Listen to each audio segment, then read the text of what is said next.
Hopefully you'll have made it to Los Alamos. Take the lift up to the 4th floor and open the door. Walk forward and take a left. Our door is at the end of the corridor, room door number 37, the big brown door. Hopefully it won't be open like this, so we'll shut it like this, just to demonstration purposes. Take the big key, that one, put it in the lock, and you'll probably have to turn it 2 or 3 times because it's deadlocked with these big dory bolt things to keep the Spanish burglars out, etc. It's pretty safe, there's not really many burglars. Right, as you come in behind the door, you've got a drying rack which you can go out in the patio. It may already be out there because we would have already been out, so that's probably already out there. But there'll be an iron board and a hoovery thing, so that's useful. So right, when you come in, just beside the door, there's the main electricity fuse box. We always switch that off at the end of the stay, so all electrics will be switched off. All these switches will be on the up position. The main switch we will put down, so just click that up and that will turn all the electrics on. One other thing while you're here, that's the intercom for the door downstairs. There's a buzzer if you need to buzz up. That just goes buzzy buzz and you just press the button to let people in. Okay, also in this area there's the pool pass, which will be in the little wooden bowl, which we always leave it there. This is last year's, it's the green one, so it'll be a different colour and obviously you have 2017 on it. When you go up the pool, which I will have described where it is, always take the pool pass, put it in your bag, leave it in a little plastic bag to keep it safe to last the season, because they probably will ask to see it. But the pool's nice and safe, there's always a life guard up there or somebody watching over you, so it's pretty safe. It's a nice pool actually, so feel free to use that, but as I say, always put it back in the bowl so everyone knows where it is. Okay, as you come in, the electric's now on, which will have turned on the heating unit for the hot water, which is in the bathroom, so you don't need to worry about that. But you do need to turn the water on, which is under the sink. The sink won't have the red bowl in it, I'll explain where the red bowl will be in a minute. But if you go under the sink, I won't put the camera in there any further because it's not regular light, but there is a red dial thing, not dial, but anyway, red lever, which will be in the 90-degree position. You need to turn it in line with the pipe, the brass pipe, the plumbing pipe. That turns the hot water, that turns the water on basically. So that's water and heating and electric, all now be switched on. At this point, you'll notice the fridge door will be open, and the red bowl will be in the fridge, and that would have been when we were defrosting. This is very unusual for my fridge because there's actually no beer in there whatsoever. Strawberries and 7-Up. It's been a bad year. Anyway, the fridge will be in the 0 position. Turn the fridge dial up to 5, that's the coldest position.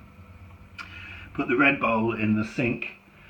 We always use that for washing up, etc. And the little freezer compartment at the top.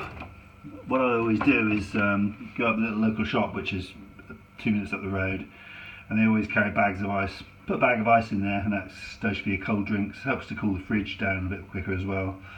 It'll probably work hard in the summer. If you're coming in end of June, it'll be, as you know what Spain's like, be pretty hot. So anyway, that's the fridge. It's pretty simple. Then the next thing, which is a little bit complicated but not really, is the oven hob thing. The oven is pretty self-explanatory. It's a straightforward basic oven that just works as you see it. The hob will have probably when you switch it on, have the little red light on there, which is a little key symbol.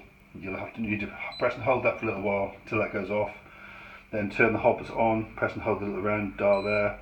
That turns on all the different hobs. Select which dial you want, number 4 for instance, then do as hot as you want. I normally turn it up to max 9, whatever it is, and that gives you the heat.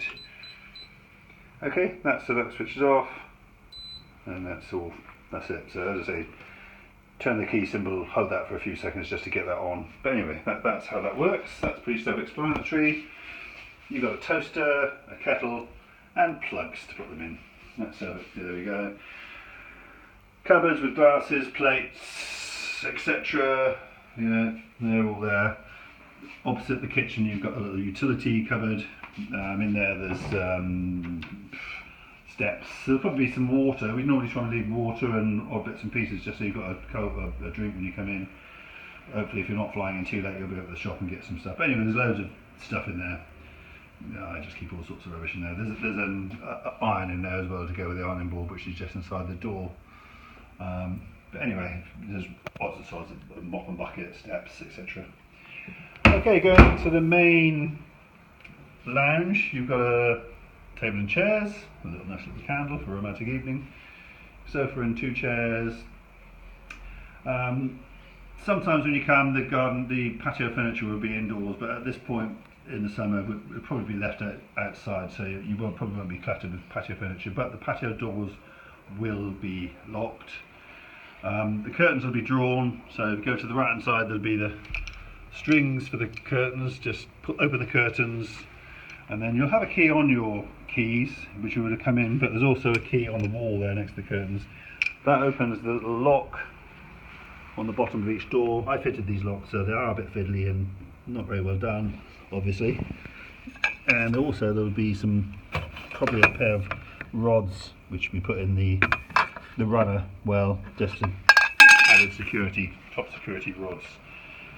When you go out into the patio, open up the doors and hopefully the sun will be shining and you'll have a lovely blue sky view. Shame about the block of flats they've just built, but it's still a lovely view, still a lovely place to sit. Just be aware that the guy down below is a moaning mini about this chairs scraping, comes out occasionally and grumbles in his best Spanish, which I tend to shake the head and ignore it, but there we are. Try not to do too much, but patio furniture, just be very careful, make sure, youngsters especially, and everyone else knows, don't climb on the railings.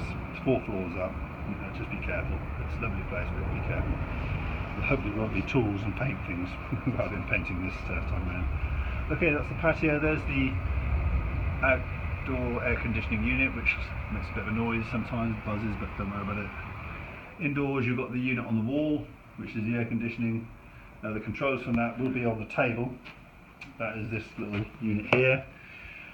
We've been out in the winter, so we've set up the heating, so I'll try to remember to set it for summer, which we probably would have done, so I think we would have been before you, so we would have set it for air conditioning. So just, that is the main on switch, switch it on, and that should come on to some kind of cooling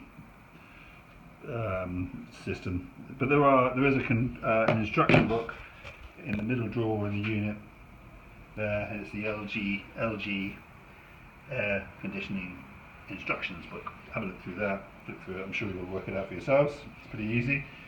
Also they've got the TV, DVD player. There are no English channels. Spanish don't like watching English TV, and you probably don't want to watch much TV anyway, but there are some DVDs in this unit here. Open this up, it gets a bit stuck on the rug, but it slides out, and there's plenty of DVDs in there. There's all sorts of stuff. You may want to bring some of your own DVDs, which are maybe a bit more suitable for children, etc.